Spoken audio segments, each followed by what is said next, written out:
আসসালামু আলাইকুম। আজকে আমি আপনাদের সামনে নিয়ে এসেছি চিংড়ি মাছের ভুনা নিয়ে।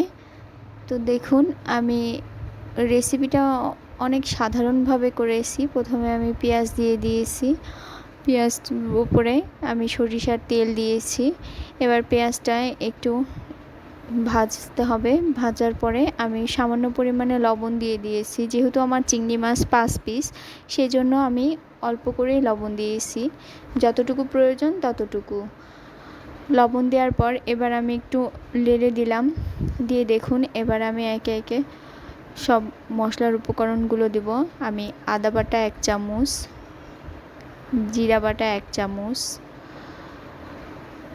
আর রসুন বাটা 1 চামচ দিয়ে দিলাম। দিয়ে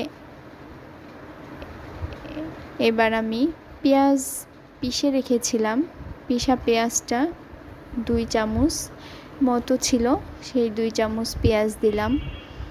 দিয়ে এবার আমি একটু নেড়ে নিলাম। মশলাটা একটু নেড়ে হালকা একটু কষিয়ে নিয়ে তারপরে এর উপরে আমি হলুদ গুঁড়া আর হলুদ বাটা বলে ফেলেছিলাম, হলুদ গুঁড়া আর মরিচের গুঁড়া দিয়ে দিব।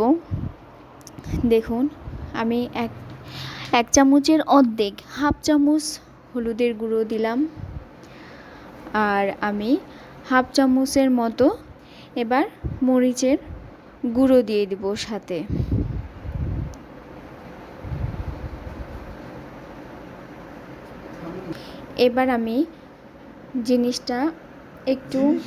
এবার আমি মশলাটা একটু কষিয়ে নিচ্ছি। মশলাটা হালকা একটু কষে গেলে আমি চিংড়ি মাছগুলো দিয়ে দিব।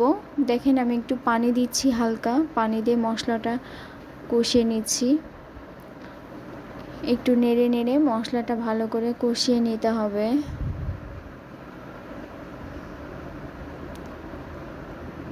আর দিয়ে দিচ্ছি চিংড়ি মাছগুলো। দিয়ে আমি চিংড়ি মাছগুলো হালকা করে কষিয়ে নিব। কষা হয়ে গেলে আমি একটু পানি দিয়ে ঢাকনা দিয়ে জিনিসটা ঢেকে দেব। ঢেকে দিয়ে একদম চিংড়ি মাছটা সুন্দর হয়ে সেদ্ধ হওয়ার পর্যন্ত অপেক্ষা করব। এর মাঝে আমি 2-3 বার ঢাকনা খুলে তরকারিটা একটু নেড়ে দিয়েছি। দেখেন, হালকা একটু পানি দিচ্ছি আমি। পানি দিয়ে এবার ঢাকনা দিয়ে আবার ঢেকে দিব যতক্ষণ না চিংড়ি মাছটা না হয়।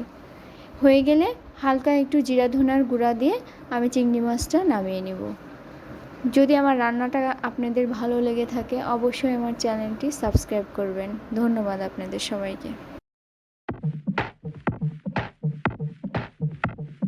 Heart starts beating out my chest, breath strains in and out. Artlist.io.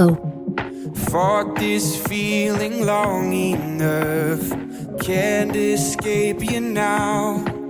Just a word, just a glimpse, I'm a soul in eclipse, overtaking my defense.